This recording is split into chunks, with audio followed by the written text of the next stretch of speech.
Hello, hello, hello. You're tuning into the episode of The Wunderkind Show. Today's second topic, injury report.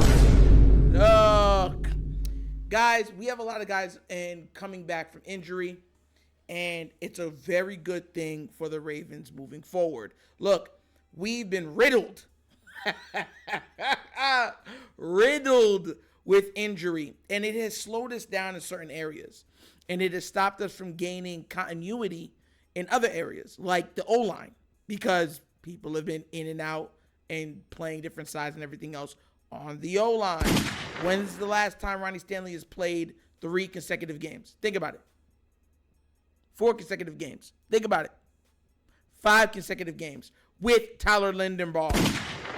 You know what I'm saying? With Morgan Moses. With Zeitler. And these are the things that I'm talking about. So I'm actually going to read you off the injury report list that we should be good for this upcoming week, meaning the practices and who should be playing, who shouldn't. We can always gauge. But I'm going to read them off the names, who practiced, who was full, who was limited, and stuff like that, who did not practice, and we'll break it down later, okay? So without further ado, let's get down to this. Okay, cornerback, Jalen Armour Davis. As of Friday, he was a full participant in practice. Wide receiver, Rashod Bateman. Hallelujah. Hallelujah. Hallelujah. I mean, come on now. I told you, I like bait. I'm a bait fan, so I'm happy about that. He was a full participant on Friday, and there's nothing negating his game status. Shout outs to that. Now, wide receiver Odell Beckham Jr., limited on Wednesday, limited on Thursday, limited on Friday, questionable for game status. Look, this is we all knew as Raven fans that he was going to be injured for some games this season. This is why all of us were clamoring for the DeAndre Hopkins, or for my case, the Mike Evans. But here's the thing. I'd rather him be hurt now and getting his feet under him than being hurt at the end of the season. I need the Ravens to make sure that he is fully healed. When it comes to Odell Beckham Jr., I have the same policy with Ronnie Stanley. I want them 100% healed before they hit the field, because it's not now where we're going to need the best out of them. It's going to be in the home stretch in the playoffs where we're going to need the best from them. And I'm not sitting here thinking, I want them out there now, but I want them to sacrifice later for now. No, not at all. So, yeah, rest that brother until he's 100%. Justice Hill, he was a full participant on Friday, but he's questionable for the game. Marlon Humphrey. Finally some more help in the cornerback position. Okay? He was a full participant in practice on Friday, still questionable for the game, but I expect that he will play that game and give a chance to, start getting himself regular season reps. I really do believe he'll play in that game. Keaton Mitchell. Now, Keaton Mitchell was a full participant on Friday. He is not questionable. He will not be called up to the 53-man roster. That was shown today. I believe, what's his name? Mr. Fumbles from Denver was called up. And this is actually, I believe, his last call up, right? And Keaton won't be called to the 53-man roster for this week. So even if he was a full participant, we won't be seeing him in the earliest is at least to the next game. So I know Keaton Mitchell, you know how bad I want to see him out there and kick, punt, and returns, and also behind the line of scrimmage taking a handoff and stuff like that. But he won't be available. Morgan Moses did not practice. I don't expect to see him. Dafe Owe did not practice. I don't expect to see him. Ronnie Stanley did not practice. He's questionable. Hold that brother out till he's fully 100% healthy. Just like Odell Beckham Jr. I am not joking. We need him in the home stretch. Home stretch. Then when he comes back in 100%, you can finally give Makari some rest. And then if anybody else goes down, you can plug and play Makari into those positions because he's played decent. You know what I mean? Marcus Williams, full participant. They don't expect him to be out. Shout out to that. So we're going to have our safety, our star big name safety out there. And the other safety, Darryl Worley, did not practice any of the days, and he is officially out of the game. It's not even questionable. They're like, yeah, he out. He ain't playing. There's no way he could play. So that's what we have to work with. Look, I said this in the previous video. I don't trust the Steelers. They know the Ravens are injured. And there's an old saying, you kill the wounded. That was one of the main things that during the 90s and stuff. And I know sports has changed aggregately. I mean, when you look at them all as a whole, basketball, football, hockey, they've all gotten less physical. It's understandable. But football, because it's not just it's not a contact sport. It's a collision sport. There's going to be contact on every play, but collisions happen all the time.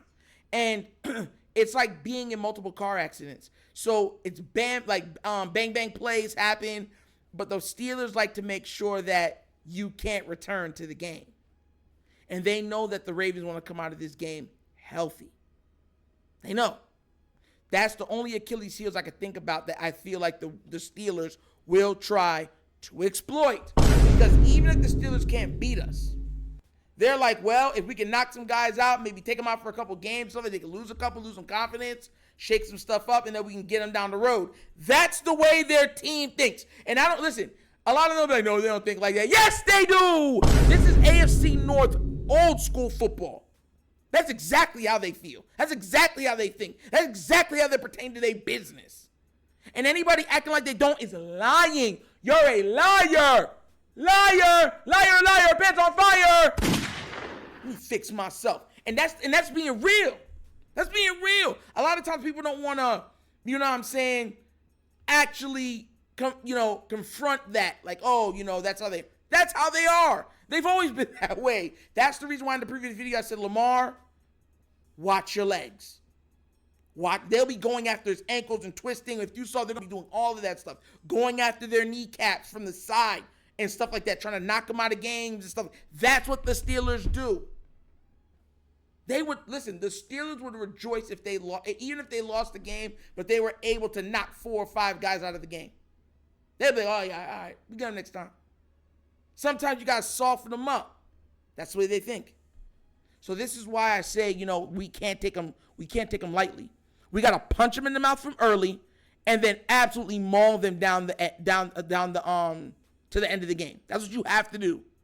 You have to. This ain't we're up by 2 touchdowns, we'll be fine. Let's just put our defense in poor situations. No, they're going to take shots. They're going to do some underhanded things. And they're going to say, oh, that's not bad football. We're not bad players and stuff like that. We're not dirty and everything else like that. Okay. But we know what they do. You know what I'm saying? Like, the Steelers are known for that. And it might not be considered dirty, but it is borderline. And they don't play when it comes to that. They're proud of stuff like that. So, we just need to be on our P's and Q's. I'm elated that Bateman can get into this game. We're going to need another receiver that can get open on the outside of Nelson Aguilar, because we already know they're going to be keying in on Zay Flowers, and they're going to be trying to key in to take away Mark Andrews. That means Bateman should be on an island ready to eat. So I'm hoping that he could do that, get that out of the way, and he can have a big game. Also, what was the other name that I was talking about that's going to be full?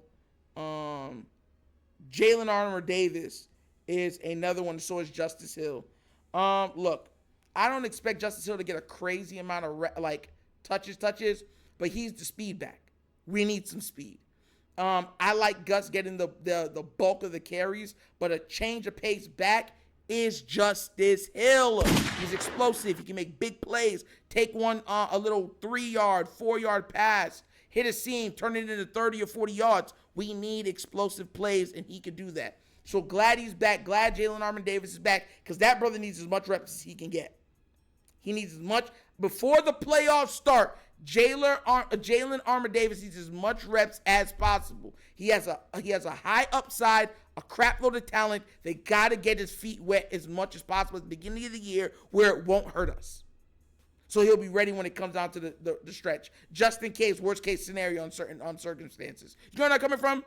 But what do you think? Do you like who we got to practice. Do you agree with holding out Ronnie Stanley and holding out OBJ until they're fully healthy? Let me know down in the comment section, please. Please, please, please. But that's an episode of the Wonder Kid Show. Thank you for watching. And how we get down, we have fun and we laugh, but everything we talk about rooted in what? Facts and truth. Please do remember, like, subscribe, hit that notification bell, leave a comment. You know I love the comments. And if you have not done so already, check out the Wonder Kid Show's Patreon. Yes, 3 tiers of absolute content goodness waiting, ready for your consumption. So give it a look, give it a try. Let me know what you think. And if you have not already done so, or you would like to donate, stuff like that, help out with equipment, bottom of the screen, QR codes to a Cash App. Cash App is located in the description of every video that we do, and the name of it is The Wonder Kid Show. Super, super easy. But once again, this is The Wonder Kid Show. This show is not just signing off, and as always, you know my slogan. Peace. And I am out of here. Yerp.